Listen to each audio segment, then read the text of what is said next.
सभी का स्वागत और अभिनंदन करता हूं। आज हम यहां मौजूद हैं, यहां उपस्थित हुए हैं आपसे बात करने के लिए एक गंभीर विषय पर। वो गंभीर विषय है भारतीय राजनीति का गिरता हुआ स्तर। जी हां, अब राजनीति का देश में राजनीति का स्तर गिरने का भी जो सबसे निम्नतम स्तर होता है, उस स्तर पर गिर चुकी है भारतीय राजनीति। अभी एक नया मामला प्रकाश में आया था जिसमें कुछ लोगों के द्वारा संसद में घुसपैठ करी गई और वहां पर धुएं के बम छोड़े गए, प्रधानमंत्री को टारगेट किया गया।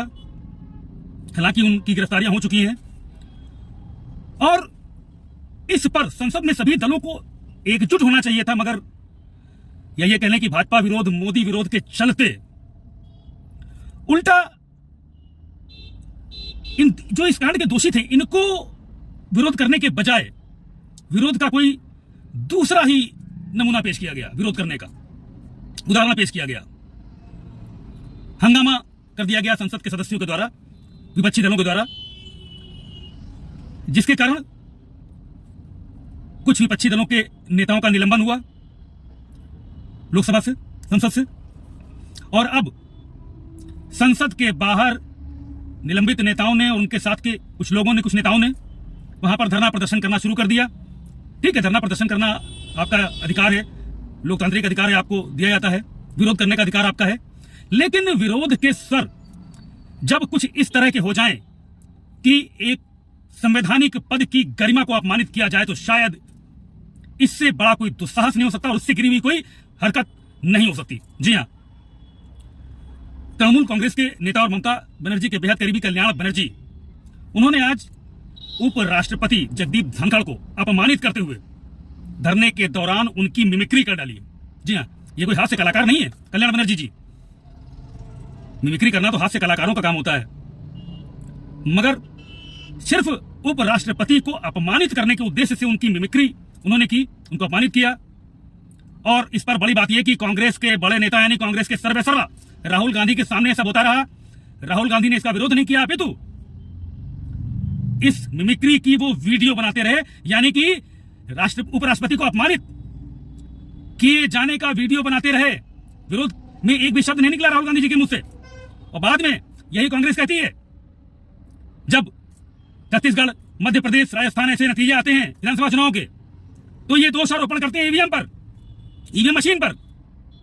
कभी आप प्रधानमंत्री को अपमानित करते हैं, प्रधानमंत्री को मौत का सौदागर बताते हैं, चाय वाला बताते हैं, चौकीदार बताते हैं, चौकीदार चोर है कहते हैं। राष्ट्रपति को राष्ट्रपत्नी कहकर अपमानित करते हैं, राष्ट्रपति को राष्ट्रपत्नी कहकर अपमानित करते हैं।